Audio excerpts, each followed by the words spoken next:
When someone goes hunting, they are typically deep in a forest or woods, far away from other people. It seems like the perfect setting for a horror story, doesn't it?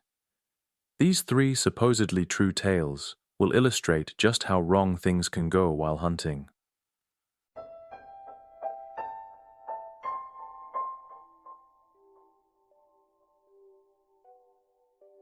I have been a passionate hunter ever since my dad took me on trips every Saturday. I wanted to pass down the same tradition to my son, Peter, who was 10 at the time. I thought that was a good age to introduce him to hunting. I armed both of us with Remington Model 798 sniper rifles, but I carried the rifle until I found a spot where I usually find game. We could have used the deer hunting tower hidden deeper in the woods, but I thought it wouldn't be the best first-time experience for him. Once we were set up, I handed Peter the gun. I had already taught him the basics of firearms, so he wasn't completely inexperienced. I chose to stay put at first to make it easier for him, planning to introduce more advanced hunting methods in future sessions. However, we ended up waiting longer than usual at that spot. I could see Peter getting bored. He was constantly yawning and sighing, which disappointed me. I didn't want him to think that this sport was dull, so I packed up our gear and suggested we move. He perked up with excitement, which made me happy. As soon as we started walking, I heard footsteps. I instinctively put my arm in front of Peter and motioned for him to raise his gun. He did so eagerly, but then I spotted someone's head peeking out from behind a tree in the distance. I quickly pushed his gun down, feeling both disappointed and relieved that he didn't shoot. I gave him a quick apologetic wave, but the figure disappeared behind the tree. Was he another hunter? I couldn't tell. Something about his face struck me as off-putting, though I couldn't pinpoint why. It was strange to see someone so deep in the woods, and he didn't look like a typical hunter. As a precaution, I steered Peter in the other direction. Still, there was no sign of deer. A few minutes later, Peter complained of hunger. I was hungry too, so we stopped to unpack our snacks. I was frustrated that nothing had happened by then. While eating my sandwich, I heard footsteps again. Peter noticed and raised his rifle, looking excited. My heart sank when I saw the same man from before peering out from another tree. I lowered Peter's gun again, noticing that he seemed uncomfortable now, as was I. I told him to wait while I walked over to the man, trying to prepare myself for the confrontation. Halfway there, I stopped and thought, what am I doing? My son is over there. I turned around and hurried back to Peter, telling him it was time to go. If you had your son in the woods and felt stalked, you would want to leave too. We didn't run. We walked back to the road.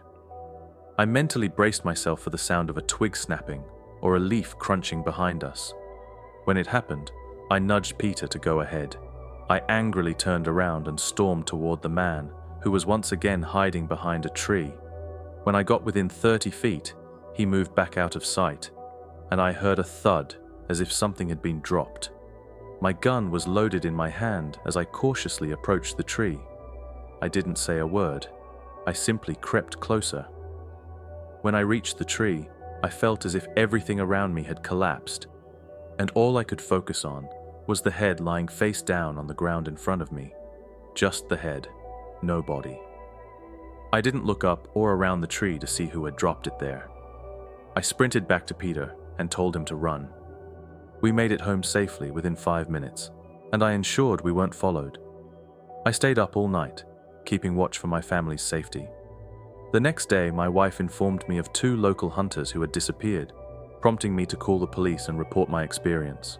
I had to play it safe for several months before taking my son out again. What baffles me is how this person managed to kill 2 armed hunters. I have since resumed hunting with my son.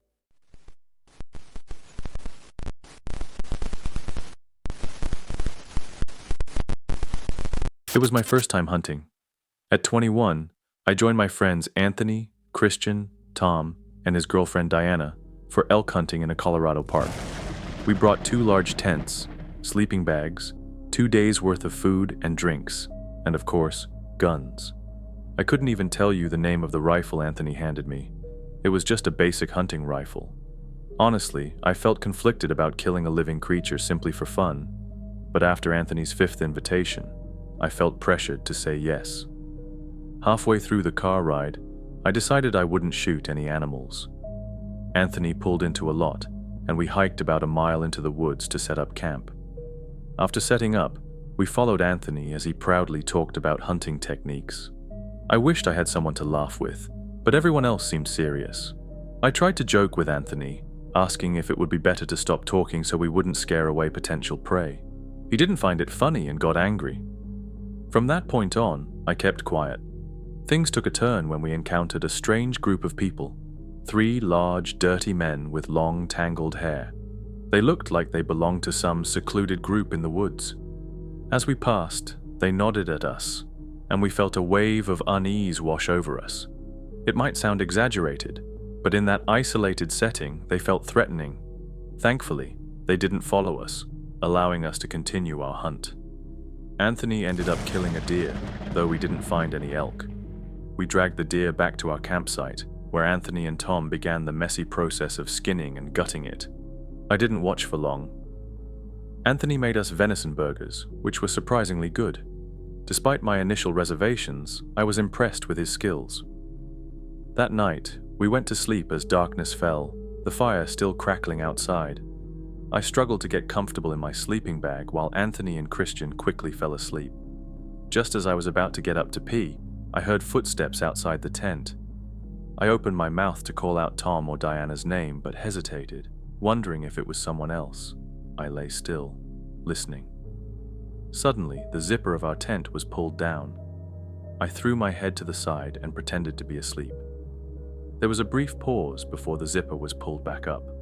I waited until the footsteps moved away, realizing they must have gone to Tom and Diana's tent. I figured they were just checking to see if we were asleep, probably to mess around. So, I decided to play a prank on them. After waiting about 5 minutes, I unzipped the tent and crept over to their tent. To my surprise, I found their zipper was still undone.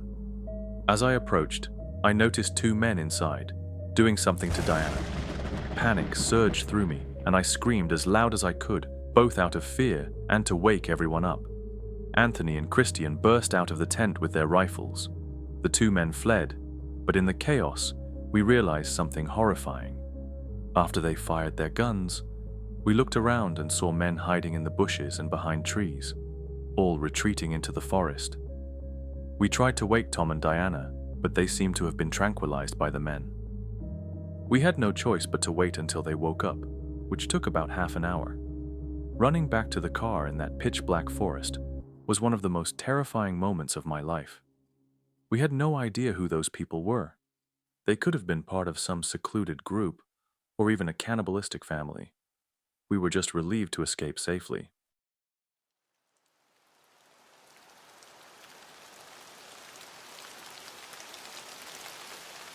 I was night hunting for hogs in the woods behind my house, hiding in a tower I built a decade ago.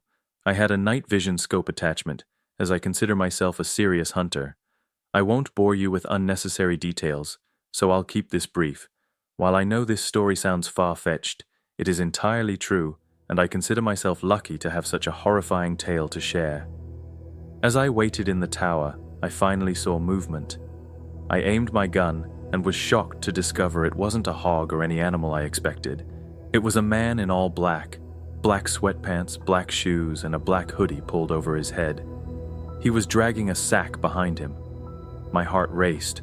I was convinced I was witnessing someone trying to bury a body. I continued to watch him until he slowed down. I swear he looked up at me. I ducked down, shaking in fear. Yes, I had a gun, but the thought of using it on a person was terrifying. I lay low, praying he hadn't seen me. Seconds felt like hours as I waited for him to move, but I didn't hear any footsteps. Instead, I heard a footstep on the wooden ladder of my tower. I felt the entire structure vibrate as he moved up the ladder.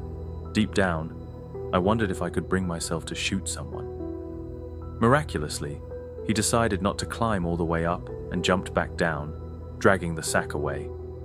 I stayed frozen like a statue for at least 10 minutes before peeking over the ledge again.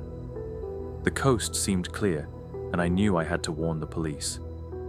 I hopped over the ledge and descended the ladder. In hindsight, Turning on my pocket flashlight was a foolish move given the situation. I sprinted toward my house, but after about 10 seconds, I heard rapid footsteps crunching through the leaves behind me. I glanced over my shoulder, and there he was, inches from my face. I spun around and shot him in the shoulder. He screamed in agony, giving me just enough time to dash to my house. In retrospect, I should have held him hostage somehow, but that didn't matter then. I called the police, who arrived within 15 minutes with a search team. I led them to the exact spot where I shot him. There was a faint blood trail leading to the body bag, which the police seized, and eventually to the maniac, who was hiding under a log next to a tree. He was arrested and tried for the murder of Jinkwen Sakanaki, a Japanese corner store owner. I don't know the full story, but I know I won't forget this experience for the rest of my life, and I'll be sharing it for years to come.